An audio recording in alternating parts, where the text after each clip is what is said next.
Hey guys, so as some of you probably know, uh, movie came out recently, and it's Tuesday, so movie tickets are pretty cheap, almost anywhere. That's a thing in Canada. I don't know if it's a thing anywhere else. I know a lot of you live in the States, but yeah. So I went out tonight, and I saw Paper Towns.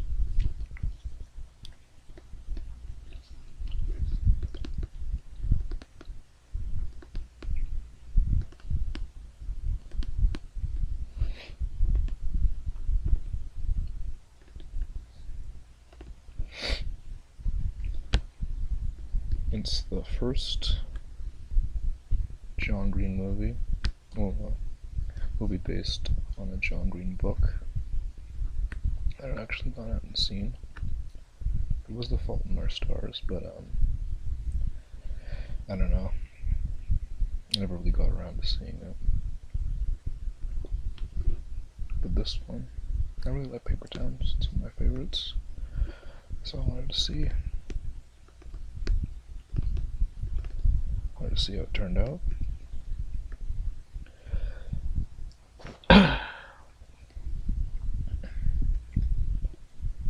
And my quick review was it's about a 7 out of 10. It's pretty good. I think for the intended audience, for the target audience, which I'd imagine is teenage girls, like around the age of like 14, 15, 16. It's got the draw. It's good. I have a friend who's about my age. She saw one of the Night on the Town's early showings for it. She really enjoyed it. She said it was awesome.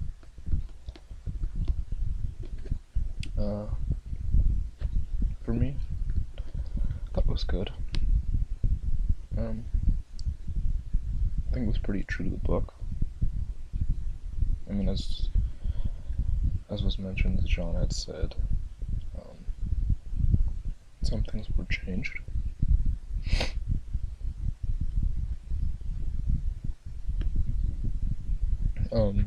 Just to let you know right now, I'm going to spoil some stuff. If you're watching this, you've probably read the book already, so probably do know. Or maybe you just don't care about certain plot details. But yeah, one of the main differences towards the ending is that if you've read the book, you know that Q doesn't go to prom in the book. He spends the night in the Osprey, but in the movie, the ticking clock, as it were, that they're racing to meet is it's not that they know that Marco's leaving in a couple of hours, in a certain number of hours. They know that prom is going to be in a couple of days, and they're trying to race to get out to the paper town before, so that they can get there and back again in time to make prom. And so they go out there, they do what they have to out there, and they go back, and they all make it back in time to enjoy the prom. And Q goes to prom in the movie. That's nice.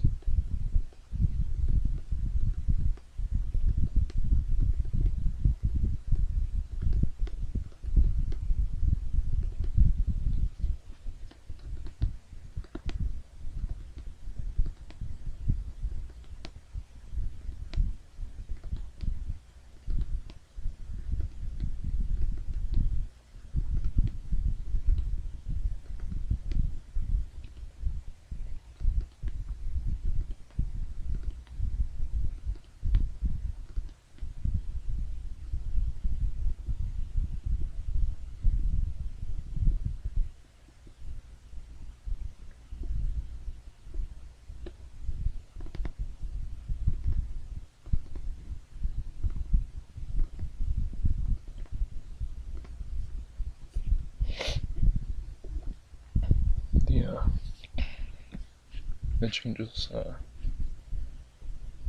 It's pretty on par with the rest of the stuff that goes on in the movie. Kind of sticks with the core message, which in the movie is more. I wouldn't necessarily say. I mean, the book is more about imagining other people complexly, and the movie touches on that, but a lot of what the message ends up being in the movie at the end is that sort of to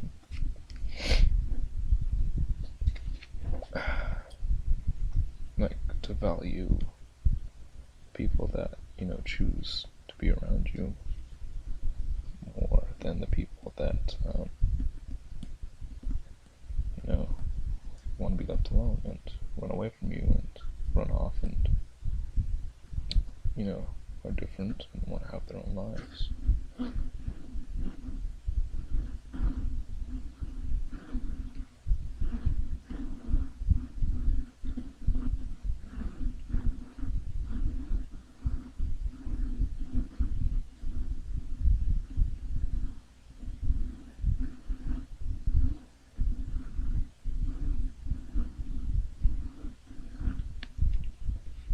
And I think it's a very important lesson to be learned from what Margot does.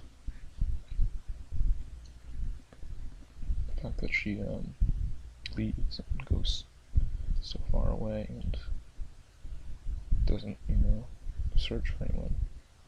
Just kind of doesn't expect or want to be found is pretty key, and I think it's a good way of looking at it.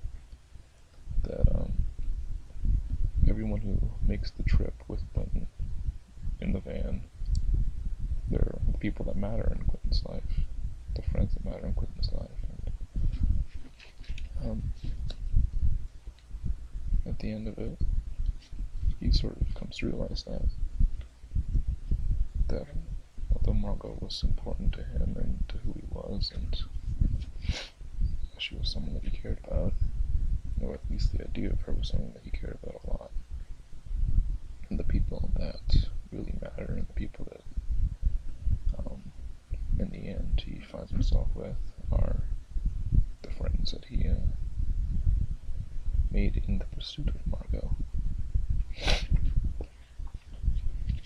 And I think that's, it's a good message for kids to hear, that person that they're chasing, they shouldn't chase them. They should instead, treasure their friends and keep their friends close.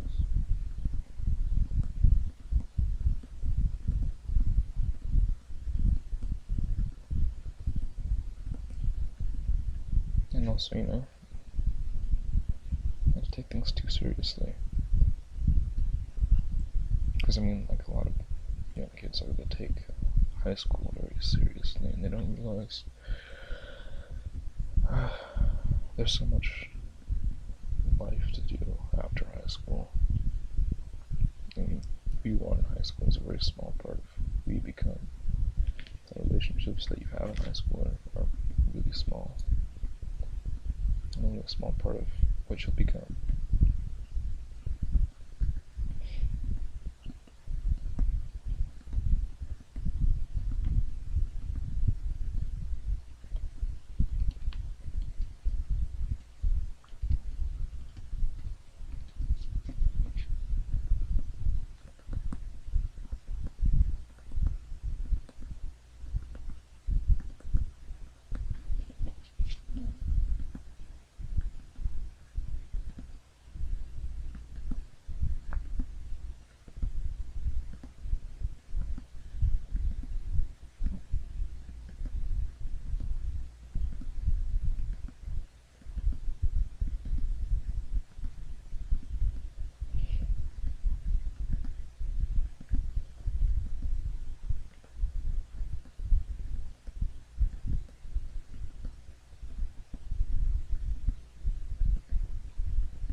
as far as what the movie does with the structure of the story as compared to the book, it does sort of shortens the time in between. Because I mean, the key moments in the plot are obviously sections. You get the night with Margot, and then there's the in-between time when Quentin's still going to school and still investigating the paper towns and trying to piece together the clues that have been left, and even the clues that weren't intentionally left by Margot, trying to figure out what might have happened, and sort of, trying to build the actual person that she was, and then finally figuring out where she is, and then making a decision to go and find her. And the third part then being that everyone gets in the van and they have that really fun, really amazing road trip.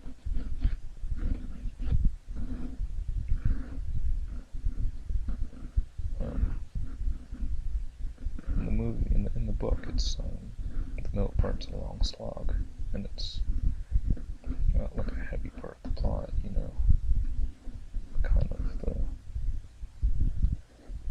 fixation and the isolation that Q kind of has, kind of learning. I think that's kind of how Margot probably felt herself. Like sitting in dark, strange places, not really doing much of anything, except reading and writing thoughts. It's a lot less of that in the movie. It's a lot more discovery and building in the main points of the plot, and then moving on from the abandoned buildings and such to actually discover the main places. So instead what you have is the really awesome adventure with Margot that one night where they break into homes and do all sorts of craziness, and the middle part, kind of like a handful of scenes of,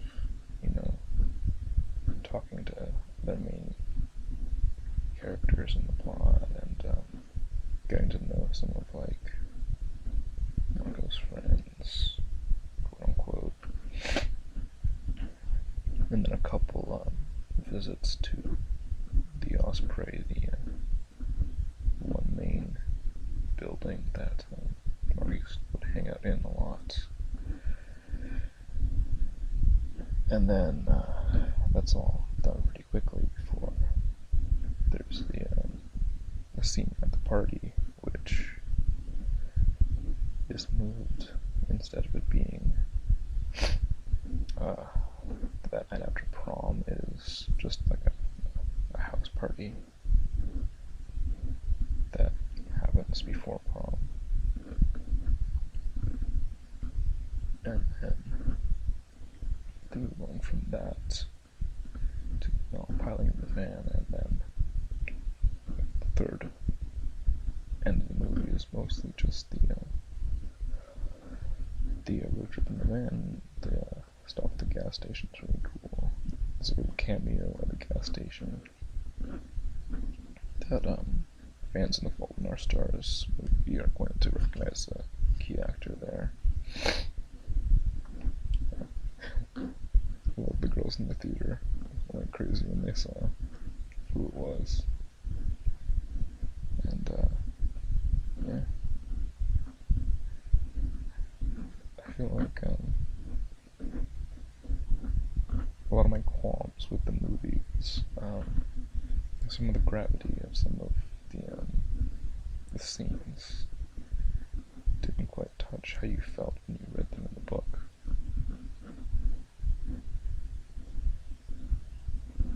there's always a certain level of, one of the interesting things about Q's character in the book is, how he talks about how things are happening to him as if they're happening in that moment as you're reading them. And he talks about a certain certainty that distorts the truth.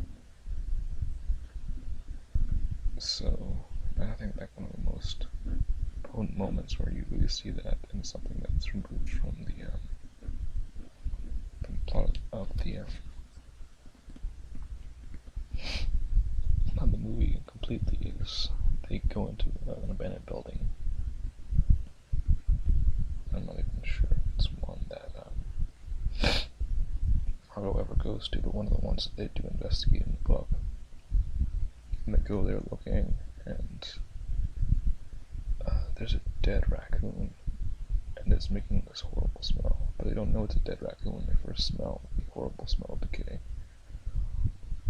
And they smell it, and Quentin's convinced that it's Margot, or that it's a decaying body. And like he says something like we found her and she's dead. And he says, and